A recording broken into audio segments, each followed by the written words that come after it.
اللہ کے نبی صلی اللہ علیہ وسلم نے بڑا خوبصورت ایک طریقہ بتایا ہے پریشانی سے نکلنے کا۔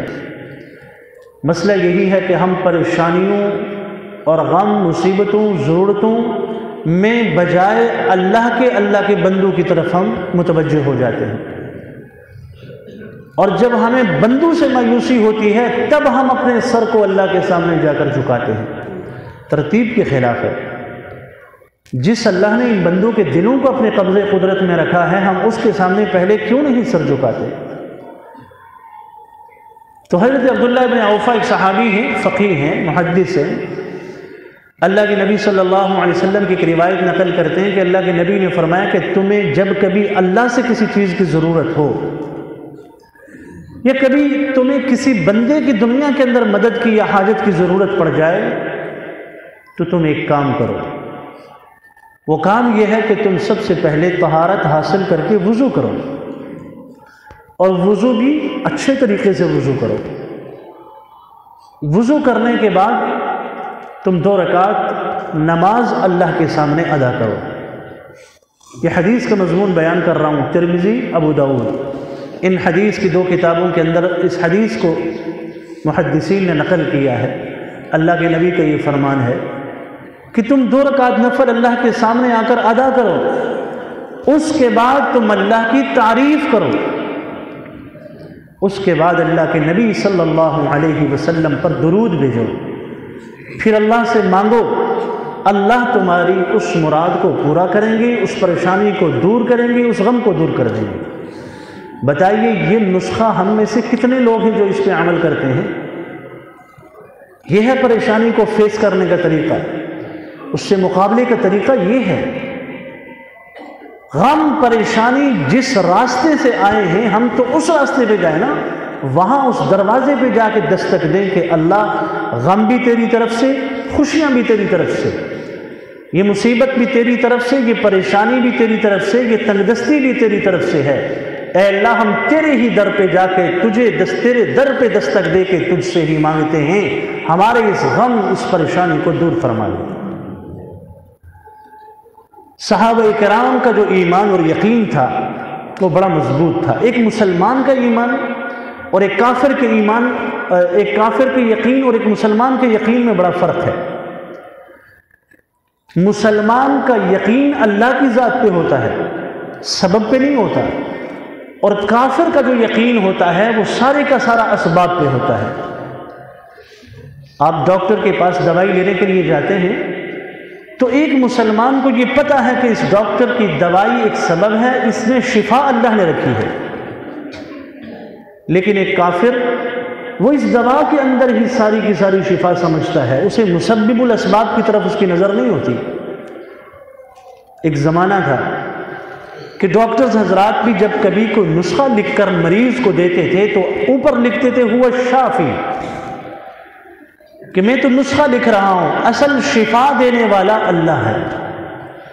اور اللہ معاف فرمائے آج کل یہ جملہ مٹ گیا ہے۔ شاید کسی ڈاکٹر کے ذہن میں یہ بات ہو کہ اگر میں یہ نسخہ لکھوں گا تو مریض یہ سمجھے گا کہ یہ کوئی نالائق ڈاکٹر ہے۔ ہوا الشافی، اللہ کا نام ہے صفاتی، اے اللہ شفا دینے والا تو ہے۔ یہی وجہ ہے کہ کتنی دفعہ آپ نے بھی دیکھا ہوگا دوائیں ہیں، ایک مریض کو وہی دوا راس آتی ہے، دوسرے کو نہیں آتی۔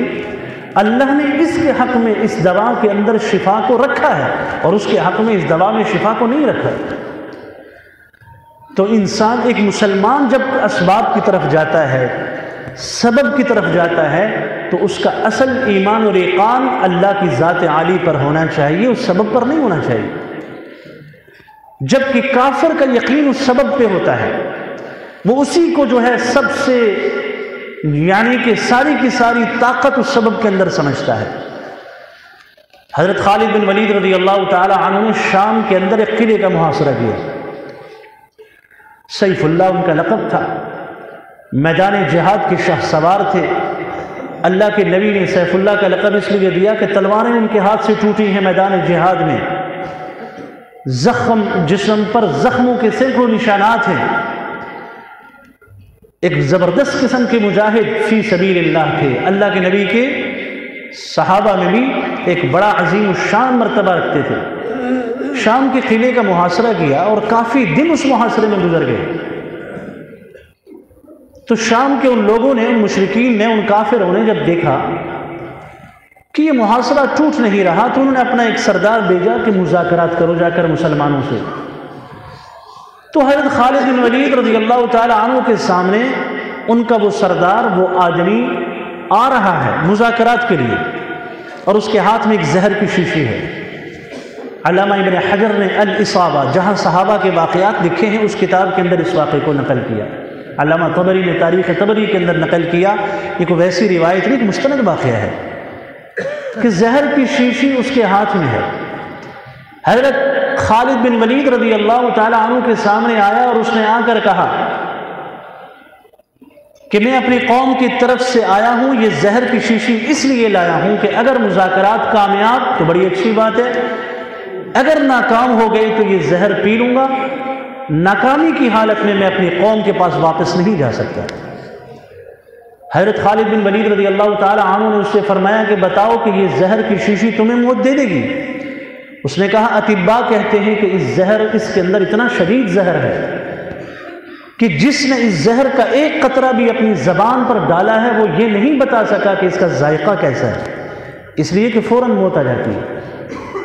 کسی کو یہ نہیں بتا سکتا کہ اس کا ذائقہ ایسا ہے، تو اس لیے یہ تو موت دے دیتی ہے۔ حضرت خالد بن ولید رضی اللہ تعالی عنہ نے وہ زہر کی شیشی اس سے لی، بسم اللہ الذی لا یضر مع اسمہ شیء فی الارض ولا فی السماء دعا پڑھی، ڈھکن کھولا۔ اس کافر نے کہا کہ آپ کیا کر رہے ہیں، اپنی موت کو دعوت دے رہے ہیں؟ حضرت خالد کہنے لگے تم نے موت اس زہر کے اندر سمجھی ہے، میں یہ سمجھتا ہوں کہ موت دینے والی ذات اللہ کی ہے جس نے اس زہر کے اندر موت کی طاقت رکھی ہے۔ یہ دعا پڑھی اور حضرت خالد بن ولید نے اس پوری کی پوری زہر کی شیشی کو پی لیا اور کھڑے ہیں۔ یہ ہے ایک مسلمان کا یقین اور ایک کافر کا یقین، کہ کافر نے سارے کا سارا یقین اس زہر کے اندر کہ یہ مارتی ہے۔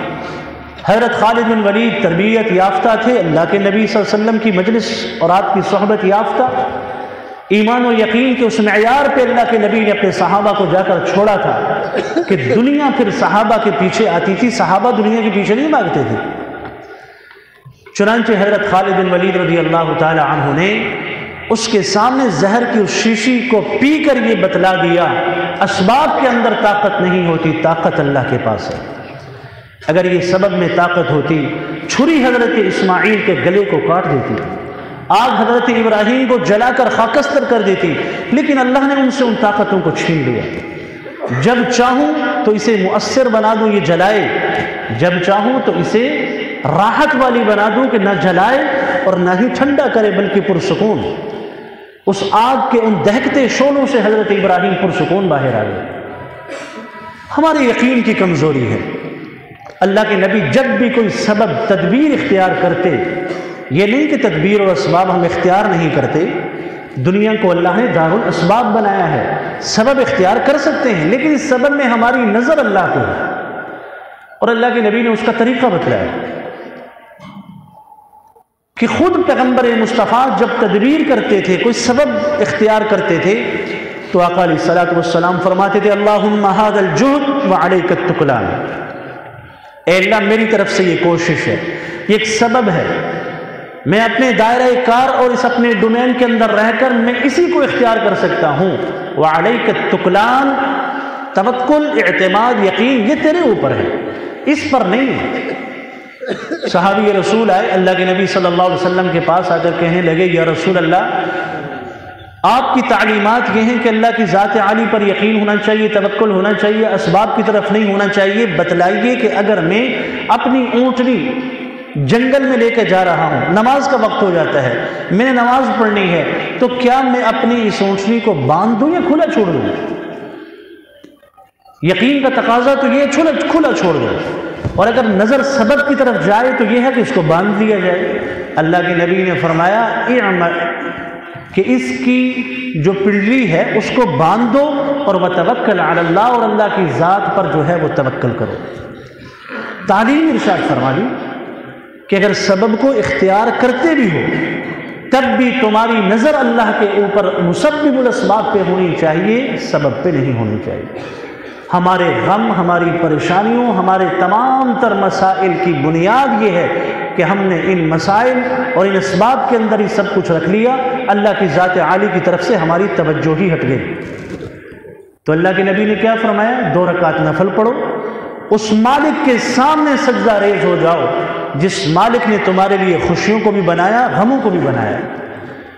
مانگیے اللہ سے، تعریف اس اللہ کی کیجیے۔ نماز 2 رکعت پڑھ کر اللہ کی تعریف۔ جب بھی کسی بڑے سے بڑے آفیسر کے پاس، وزیر مشیر کے پاس بھی آدمی جاتا ہے تو سب سے پہلے اس کی تعریف کرتا ہے، سر آپ ایسے، آپ ایسے، آپ ایسے، حالانکہ وہ کچھ بھی نہیں ہوتا، لیکن ہم نے اسے اٹھانا ہوتا ہے اس لیے کہ ہمارا کچھ مفاد اس سے وابستہ ہے کہ میرا کام کوئی ہو جائے۔ ہم اس کی تعریف کرتے ہیں، جہاں سے کچھ نہ ملنے کا یقین ہے وہاں بھی تعریف ہوتی ہے۔ وہ ذات کے جس سے ملنے کا انسان کو یقین ہے، اس ذات کی ہم کیوں تعریف نہ کریں؟ لہٰذا اللہ کی تعریف کی جائے۔ الحمدللہ رب العالمین، اللہم لک الحمد کلو، ساری تعریفیں اے اللہ تیرے لیے ہیں، تعریف کا مستحق تو ہی ہے۔ پھر اللہ کے نبی صلی اللہ علیہ وسلم پر درود بھیجیے، اس لیے کہ دعا کوئی قبول ہو یا نہ ہو، یہ درود ضرور قبول ہوتا ہے، اس لیے کہ اللہ نے خود فرمایا کہ اے میری امت کے، اللہ نے خود فرمایا کہ ان اللہ وملائکتہ یصلون علی النبی یا ایھا الذین آمنوا، اے ایمان والو اللہ کے نبی صلی اللہ علیہ وسلم پر درود بھیجو، سلام بھیجو۔ اگر کوئی بے توجہی سے بھی درود پڑھتا ہے اللہ اس درود کو بھی قبول فرما لیتے ہیں۔ اس لیے فرمایا کہ جب بھی دعا مانگو تو دعا سے پہلے آخر میں درود پڑھ لو، جب یہ درود اللہ کے ہاں قبول ہونے کے لیے جائے گا تو تمہاری دعا بھی ساتھ چلی جائے گی۔ ایسی دعائیں قبول ہوتی ہیں کہ جن دعاؤں کو آپ درود کے خزینے کے اندر بند کر کے اللہ کی بارگاہ میں پیش فرمائیں۔ پھر اپنے مسائل کو اللہ کے سامنے رکھیں، پریشانیوں کو رکھیں، لیکن توجہ کے ساتھ۔ ہم دعائیں مانگتے ہیں آرڈر بک کرانے کی طرح، ایسا بھی ہو، ایسا بھی ہو، ایسا بھی ہو، یہ بھی ہو، اللہ یہ بھی دے دے، یہ بھی دے دے، یہ تو آرڈر بک کرانے ہوئے۔ یہ ادب نہیں ہے۔ ادب کے ساتھ، توجہ کے ساتھ، عاجزی کے ساتھ، انکساری کے ساتھ اللہ جل جلالہ کی بارگاہ میں اپنے ہاتھوں کو اٹھائیں۔